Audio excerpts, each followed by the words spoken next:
रात के सन्नाटे में कोई मशीन नहीं चल रही, कोई नोट नहीं छप रहा, फिर भी पैसे बन रहे हैं। और सिर्फ बन ही नहीं रहे, पूरी दुनिया की अर्थव्यवस्था उसी पर टिकी है। आपके बैंक अकाउंट में जो नंबर दिखता है वो असल में कहां से आया, यही कहानी है पैसा बनाने की, बिना एक भी नोट छापे। आज अगर आप किसी से पूछें कि सरकार पैसा कैसे बनाती है तो जवाब मिलेगा नोट छापती है। सही है, लेकिन अधूरा है। असल खेल कहीं और चल रहा है, शांत, अदृश्य और ज्यादा शक्तिशाली। और ये आज पहले से ज्यादा क्यों मायने रखता है?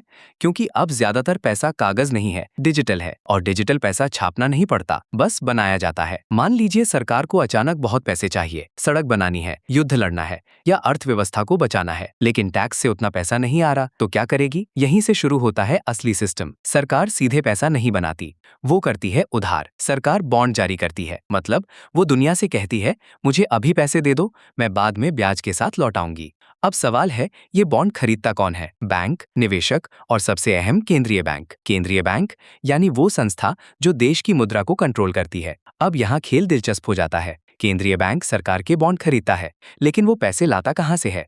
यही वो जादू होता है जिसके बारे में ज्यादा बात नहीं होती। केंद्रीय बैंक बस एक एंट्री करता है कंप्यूटर पर और नया पैसा सिस्टम में आ जाता है। कोई प्रिंटिंग प्रेस नहीं, कोई कागज नहीं, सिर्फ एक नंबर। इसे कहते हैं मनी क्रिएशन।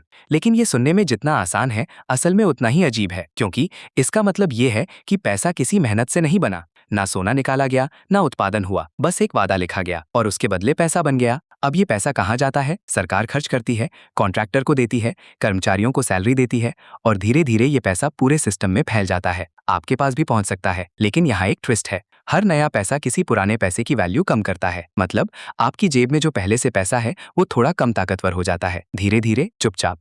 यही कारण है कि महंगाई होती है। और यही वो हिस्सा है जहां कहानी थोड़ी असहज हो जाती है, क्योंकि ये एक तरह का छुपा हुआ टैक्स है। कोई आपसे सीधे नहीं लेता, लेकिन आपकी खरीदने की ताकत कम हो जाती है। अब तक सब कुछ नियंत्रित लगता है। सरकार उधार लेती है, केंद्रीय बैंक पैसा बनाता है, अर्थव्यवस्था चलती रहती है।